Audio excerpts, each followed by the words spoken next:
Alright, hello, hi guys, how you doing?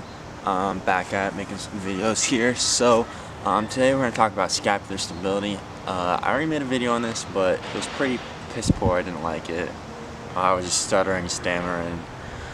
It was a struggle bus, but that's okay, because we're going to redo it. So today, yeah, scapular stability, I'm going to kind of explain what it is, why it's important, and then go over some different exercises and progression of how to increase scapular stability, and how is it applicable to not only in the gym but also in day-to-day life. So first of all, scapular stability, if you're not familiar, scapula is your shoulder blade up in here.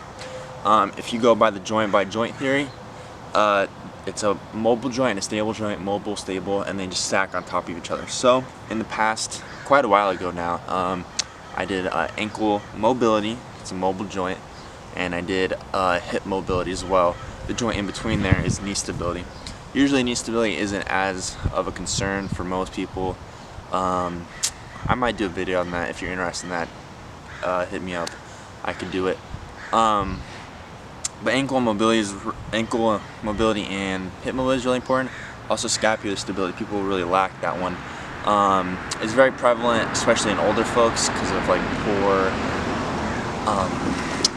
posture.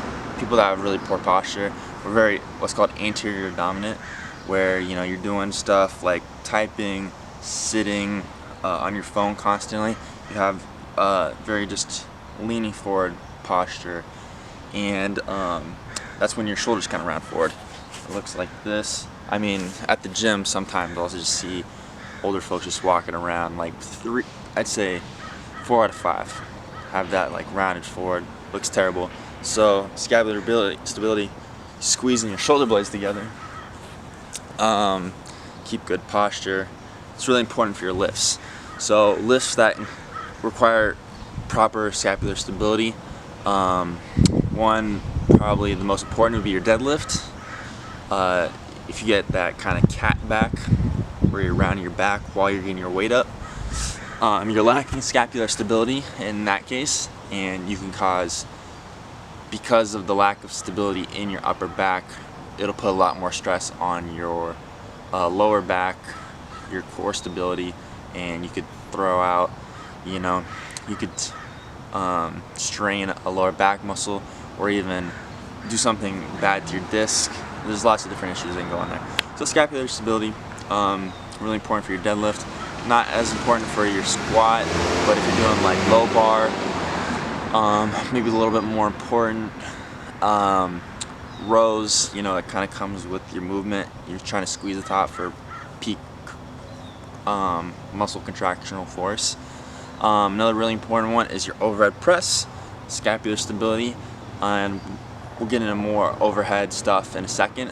But having scapular stability in your overhead position is really important, and that kind of goes along with thoracic mobility, which is probably an exercise, the next video I'll be making. But if you lack the mobility to get up in a fully extended position, your stability will be at a detriment there. So any kind of overhead, not just like a barbell overhead press, but like a Turkish get-up. I've done videos on those. If you have bad scapular stability, your Turkish get-up is going to struggle, as well as a windmill. If you're not familiar with the windmill, I'll demonstrate real quick. Just up overhead and down like that is your windmill. So any kind of overhead position, scapular stability is going to be really important. Even like farmer walks, if you're more like the strongman type stuff, that's going to be kind of one of our exercises that we'll be doing too. So that's the main reason. So in your day-to-day life, why is scapular stability important? It's mainly your posture. When you get older, 60, 70, 80, you don't want to be just hunchback looking like crap. So have strong scapular stability, and it'll just help you in your day-to-day life of just like carrying stuff, groceries into the house. Just say, you're doing some yard work, you're moving some dirt around, or you're pushing a wheelbarrow around, or just any kind of carrying things. Scapular stability is going to be really important. Alright, so we're going to get into, let me just double check this is recording. We are. Alright, so I'm going to get in my first exercise. We're going to work kind of a progression up, like I said. First we're going to start with the band, and we're going to do, this is like step one. Oh, there's Lexus. You can go. Stuff that shouldn't be on cameras. Okay, sorry. Sister came in a shot. It was taking too long, had to cut it. I don't really remember exactly where I was at, but I was thinking of saying about exercises. Yeah, progression of exercises. First, we're gonna use the band. We're gonna do a row, external rotation, and press. So this is a warm up I like to do anytime, any day that I'm doing any kind of pressing exercise, whether it's horizontal like a bench press, incline, or overhead press. I don't do a lot of overhead presses nowadays, but regardless. Or even like a Turkish get up or the windmill, all those other ones I said. Any kind of pressing, overhead, holding, this is a good warm up. But if you're starting from like base level, have no scapular stability, this is a good one just to do maybe 2-3 times throughout the week. Even if you're not even working out. So I'll demonstrate real quick over here on the pole. Get a light band, wrap it around so it's tight to an anchor point. You're gonna grab, pull back, so your elbows in line with your shoulder. Externally rotate so that you're making kind of like an L, and you're gonna press overhead.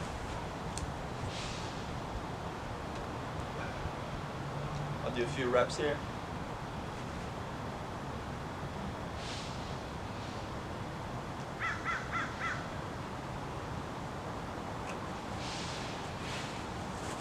So that is the row, press, row, external rotation, and press.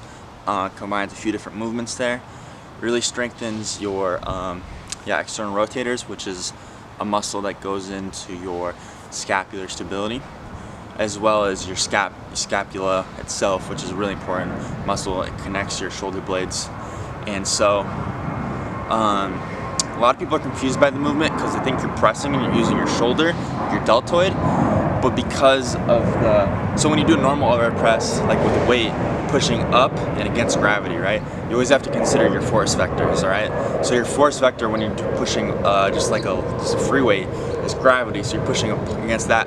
So you're not using your scapula as a primary mover. It's more of a stabilizer. And same with your rotator cuff muscles. They're not primary pressors, but they're stabilizers. Your main primary muscle that's producing the force to get it up is your deltoid, tricep, kind of a synergist in there. But with this, oh my god, I'm gonna have to cut again. Gosh dang it! So much editing.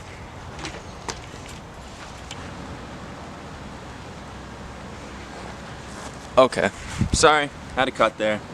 Mom and other sister coming through. But we're talking about force vectors, so weight, you're pressing up overhead because you're fighting against gravity. With the band, your force vector is coming from that anchor point, so it's out in front of you. So when you're pulling back, that's like a row, like you would normally using your back muscles. It's not a lot of force though, so it's not primarily using your lat. Maybe a little bit your traps. But when you externally rotate, you're externally rotating against that, so you're pulling away. So that's using your rotator cuff muscles. And then when you press up overhead, your deltoid's not doing anything. It's fighting against that. So it's fighting against pulling it forward.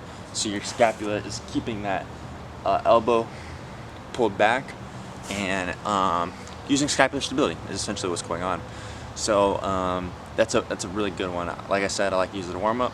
But if you're starting from square one, that's a good one. 3, 4, even maybe 5 times a week. Just a few sets, few reps. Make sure they're good quality repetitions. Don't try and crank out a bunch of them. Do more sets. Take rest, longer rest in between reps, and really focus on the quality. All right. So that's number 1. Number 2, we're gonna move on to kettlebell. If you don't have a kettlebell, I'm sorry, but kettlebell's just amazing for stability. You're not gonna get that with anything else. Weight-wise, such as a dumbbell, barbell, those different implements have their merits, but kettlebell, it's really built upon stability in your core, and your upper back. So we're gonna go through three different progressions, and I'll show you different variations for all of them, alright? So first is gonna be suitcase hold. Suitcase hold looks like this. So you're holding one weight, whatever weight you feel comfortable with. I recommend going relatively high with it. And you're just holding the weight, alright? So what this does is pulling you this way and also pulling your shoulder forward. So you have to squeeze, bring it up, and keep good posture. Just like if you were standing, keeping your shoulders back, keeping good posture, right? So that's number one. Number two is racked hold. I'm a big fan of the rack position, and getting good rack position is really important because you do them in lots of other movements such as cleans, rack squats, your starting position for overhead presses. So having a good rack position is really important. It's really important when you're doing a rack position, bring it up, bring your hand across your body and up against your collarbone, and then the bell is sitting in this little pouch right here. You never want to hold it out here. I've seen, countless fitness professionals, even a couple of my professors holding kettlebells wrong, like PhDs. So I've been in the space relatively new, or I'm new to it, and I believe kettlebells are too. They were kind of more of a gimmicky thing, but it's not a gimmick. You gotta know what you're doing. It should be like any other weight. So I'll give people the benefit of the doubt because it's a relatively new thing around here, but ultimately it's a very old implement. People have been using it for a really long time. It's from Russia. So, but anyways, that's besides the point. Keep it nice and tight right here, okay? If you have questions about that, throw them in the comments. So that's one there. I have a tractor coming through. We're just gonna keep running it. Next is gonna be the overhead hold. I'm just gonna demonstrate.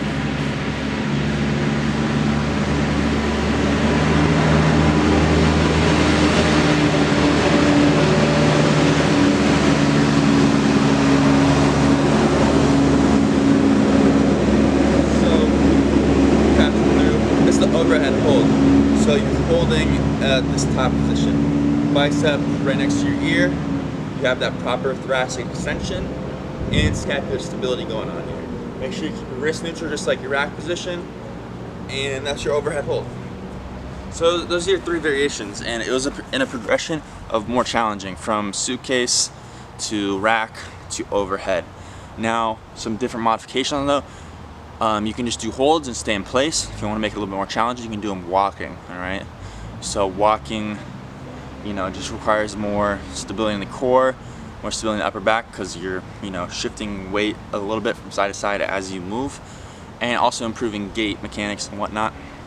So that's an option. And option number two is doing a double, which unfortunately I forgot to grab my other kettlebell, which you can do like a farmer carry basically, with your weights by your side. You do a double rack hold, which is good, and then a double overhead carry, which is very challenging. I do those pretty often, and not pretty often, but every once in a while. I don't do them enough, therefore they're pretty challenging when I do them, and I would highly recommend those.